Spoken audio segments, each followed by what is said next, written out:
Welcome back, and guys, it's time for a new series here at Otaku R&R.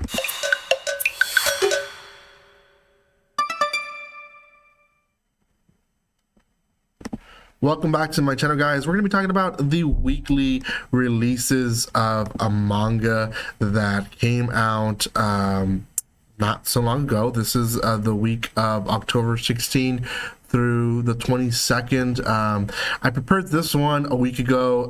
Unfortunately, didn't have time to record it, so it is coming a little out later than I expected, but I will be hopefully getting these faster out for you guys, so you guys will get 2 of these videos this week.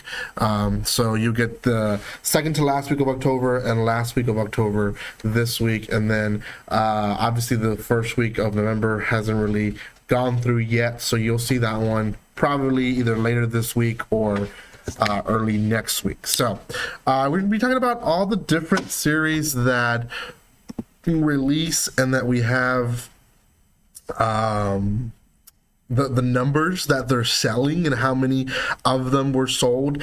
These are numbers that were gathered from all types of websites, put together through oricon.co.jp, which is a Japanese website. So we're gonna be talking about all the different things. Hopefully you guys enjoyed this type of video. Let me know in the comment section if you do, so I can continue doing more of these videos. Also, you guys can comment, like, and share, because that helps tremendously. And if you haven't done so by now and you're watching up to this point, subscribe. I will have more of these videos. So okay, coming on 10th place, we have the 7 Deadly Sins, specifically the 4 Nights of the Apocalypse. This one is a spin-off of the 7 Deadly Sins, so if you liked 7 Deadly Sins, this is one of them.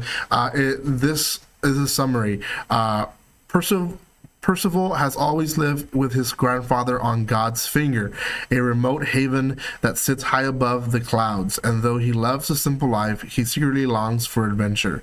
But Percival's life is changed forever when an intruder who shares a shocking connection with him tears away everything he's ever known. With nothing left to do but chase down one who took everything from him, Percival sets out on his own. During this journey, the sheltered boy discovers that there's a lot of things he doesn't know about the normal life. Luckily, he meets friends along the way who can help him get by. So again, this is a spin-off of the 7 Deadly Sins. Time of recording, or at least when this was posted, there has been 33,920 copies of it. It is a series that very obvious why it's doing well. Spin-offs of big series like the 7 Deadly Sins makes sense of why it's doing so well and why it's standing in 10th place. Now this is specifically on volume 4. Now, on 9th place, we have a very popular series standing on its own. There's no spin-offs on this one, at least not yet, and that is Komi Can't Communicate. Now, this one took a little bit a while, just because she's crying in beginning of this one, and when I was looking at the Japanese websites, it translated to Mr. Komi has communism, which is kind of weird, but it is what it is.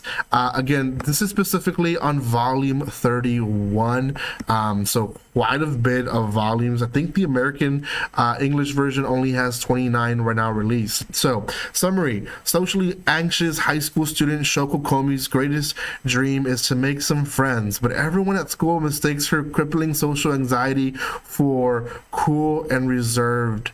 Luckily, she meets Tadano, a timid wallflower who decides to step out of his comfort zone in order to help her achieve her goal of making 100 friends. A very long ongoing series. I would say a lot of hinting on romance, specifically this volume.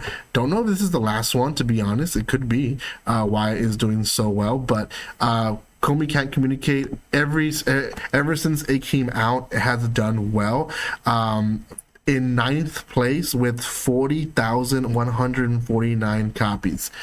Pretty good place to be, and I'm glad that there is one highly recognizable that's not one that comes with a lot of history. There's a lot of series that you'll see in these top 10 that do have a history, which makes sense why they're in the place that they are. Coming in 8th place is another spinoff, and this is another good example of what I was talking about, having some history to it. Tokyo Revengers has not been releasing for a long time, but this is a spinoff, which makes sense why it's doing so well. The series explored untold aspects of Chifuyu Matsuno and Kitsuki Baji's relationship, from their initial meeting to a poignant farewell.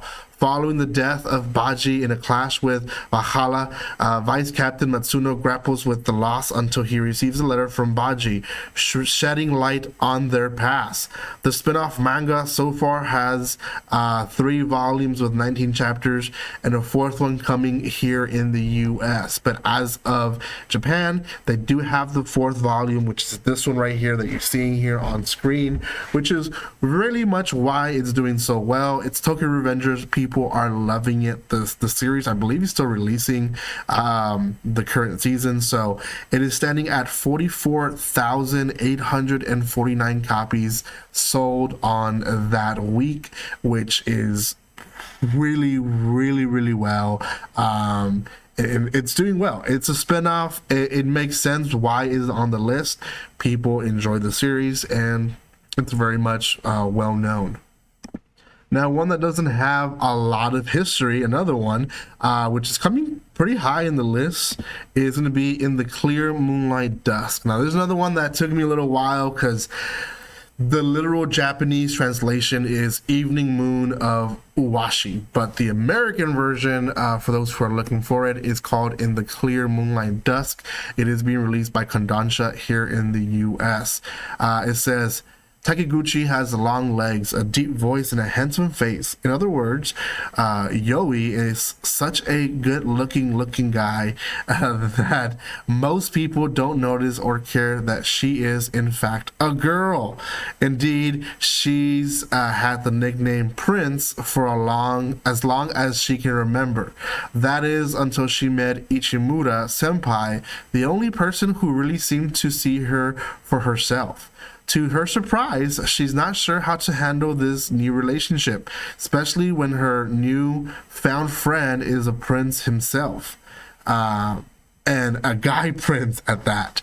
The story of the 2 high school princes start here. So it's it's a kind of a play on series on yaoi, which is guy and guy, but it's not, because it's really a girl. So fun series.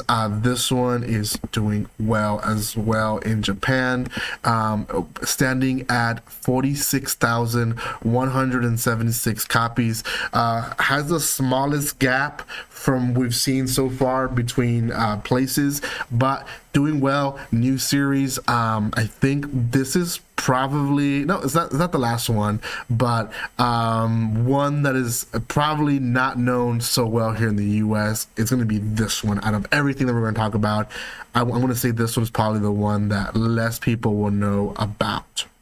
One that has a lot of history. Now, this one is going to be Yona of the Dawn. This is going to be volume 42. I believe it is volume 42, yes. And this one stands at 47,988 copies, closing the gap even smaller from 7th and 8th. This is 6th place. It's very close to 7th place, just beat it by about 1,500 copies. But it's doing well because it's volume 42. It's been releasing for a while. It has quite history with it. The story is about Princess Yona, who lives an ideal life as the only princess of her kingdom, doted on by her father, the king, and protected by her faithful guard, Hak. She cherished the time spent with the man she loves, Su-won. But everything changes on her 16th birthday when tragedy strikes her family. Now, I personally have not kept up with this series. When it first released, I had heard about it, but I didn't actually see or read anything about it until the anime came out, which was around the mid-teens 2000s. I believe 2015, 2014 is when it released. So it is a pretty decent series, released by Viz Media here on the US grounds. But personally, it's not big in my repertoire. But if you like it, let me know in the comment section below. Okay, now we're in the top fives. This is on 5th place, volume 15 of Shangri-La Frontier. Basic game hunter, let's challenge the god game. This is one that is releasing now as a anime series here on the US. And it is about a second-year high school student, Rakuro, who loves nothing more than finding so-called trash games and beating the crap out of them when he decides to change things up by playing a new God tier VR game known as Shangri-La Frontier, or aka SLF. He does what he does best. He skips the prologue, jumps straight to into the action, does what he wants to do, essentially. Rakuro may be a seasoned gamer, but a meeting with an old rival will change the fate of every SLF player forever. It's an interesting story, to say the least. The anime itself is really good. I've seen 2 episodes of it. I want to keep up more with it, but it's a little harder this season with it being so busy. But it is being released here in the US as well. And in Japan, it is on the 15th volume. It's not highly known worldwide, but in the Japanese world at least, it is known for how good it is. I mean, they're in the 15th volume. You should know. So it sold 52,177 copies. So the gap got a little bit bigger from 5th and 6th. Pretty good series. If you haven't checked it out, good new series to start. Coming in 4th, this one's actually going to come twice in the list, and you'll see why in just a second. And that is because this is Detective Conan, Volume 1 of 4. This one specifically is the special edition with a storyboard card set. So this one sold 58,907 copies. Does really well. It is Detective Conan, which is being released by Viz Media here in the US. And Case Close is it's about Jimmy Kudo, the son of a world-renowned mystery writer. He's a high school detective who has cracked the most baffling of cases. One day, while on a date with his childhood friend Rachel Moore, Jimmy observes a pair of men in black involved in some shady business. The men capture Jimmy and give him a poisonous substance to rub out their witness. But instead of killing him, it turns him into a little kid. Jimmy takes on the Donim Conan Edogawa and continues to solve all the difficult cases that come his way. So that's kind of how it started. That's kind of how it is now. It's just continuing. Conan Case Close is quite a popular, it's called Case Close, I guess, sorry, here in the US, but Detective Conan, which is known in Japan, is quite popular. It's been releasing for years. Yes, decades. I was like, wait, what's a decade? Yeah, decades. So yeah, it's volume 104. I mean, it has a lot of episodes as well. Very popular. This is specifically the special edition, coming in 4th place. In 3rd place is another standalone series, which it says a lot for it being in top 3, but it's a really good series. So it deserves to be top 3. This is Spy Family, specifically Volume 2, also being released by Viz Media. Spy Family is about the master spy Twilight in his best form. What he does comes to undercover in dangerous missions, and he takes in with him a daughter and a wife for his new mission. it's a pretty good series. That summarizes pretty low, but I believe here in the US we're in volume 10 currently. So volume 12 is in Japan. It's in top 3. It's doing really well. The series is doing really well with its second season coming out right now. And 98,200 copies in 1 week, guys. That's the estimated sales for this one. So or sorry, of the week of October. So the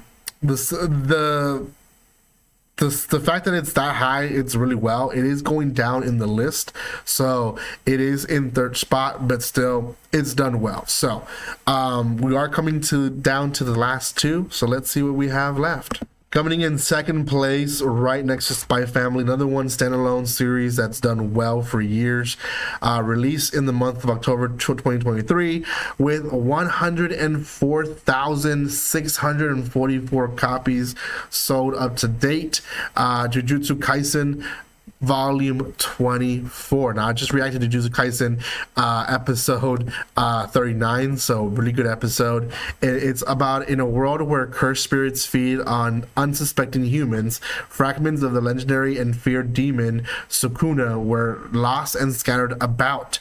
Should any demon consume Sukuna's body parts, the power they gain could destroy the world as we know it. Fortunately, there exists a mystery school of Jujutsu sorcerers who exist to protect the precarious existence of the living from the supernatural. That's a very straight through summary, but yeah, it's really good. We are definitely in God tier series.